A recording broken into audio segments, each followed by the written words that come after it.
L'adresse du Premier ministre de la Transition Raymond Donsima à l'endroit de l'opinion publique internationale, ici, à la tribune des Nations Unies, est un plaidoyer qui restitue fidèlement les événements du 30 août dernier.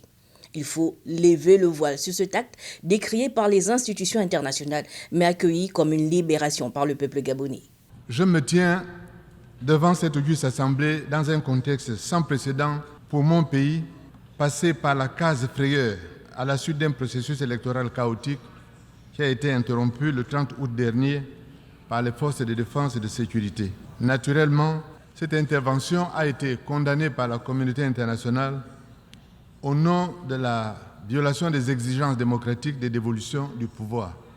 Il est cependant utile pour l'équilibre de l'information et pour dissiper certaines suspicions de rappeler précisément le contexte politique gabonais qui a précédé et justifié cette prise de pouvoir. On aurait tort, de notre point de vue, de prononcer des sentences sans nuance et de faire des amalgames faciles, désaccordés des réalités de notre contexte.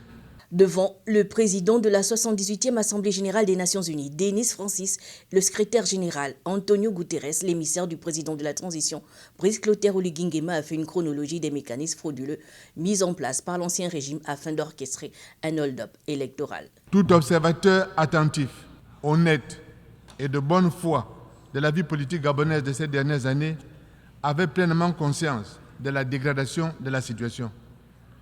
Les uns et les autres, au sein de l'opposition gabonaise, sont allés voir les missions diplomatiques. Puis ensemble, le 9 août 2023, se sont rendus chez le représentant spécial du secrétaire général des Nations Unies pour l'Afrique centrale et qui réside à Libreville au Gabon.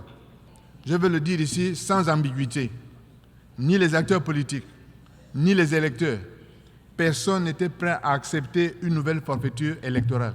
Ainsi donc, face à l'histoire, les forces de défense et de sécurité réunies au sein du CTRI ont eu la lourde charge d'assumer leur part de responsabilité. Dans une telle logique, les forces de défense et de sécurité avaient le choix entre se préparer à réprimer ces protestations, avec le risque tôt ou tard d'être poursuivis devant les juridictions internationales en raison de leurs responsabilités, ou bien alors décider d'interrompre un processus frauduleux et dangereux pour la cohésion nationale.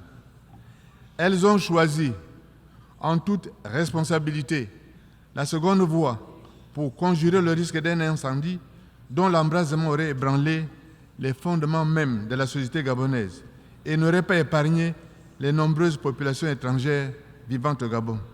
Le Premier ministre de la Transition, chef du gouvernement, a saisi cette occasion pour décliner le plan d'action nécessaire permettant, dans un délai raisonnable, la dévolution du pouvoir par les élections, mais également appelé à une réappropriation de la Charte des Nations Unies et à une réconciliation avec les aspirations du peuple du monde pour une paix durable.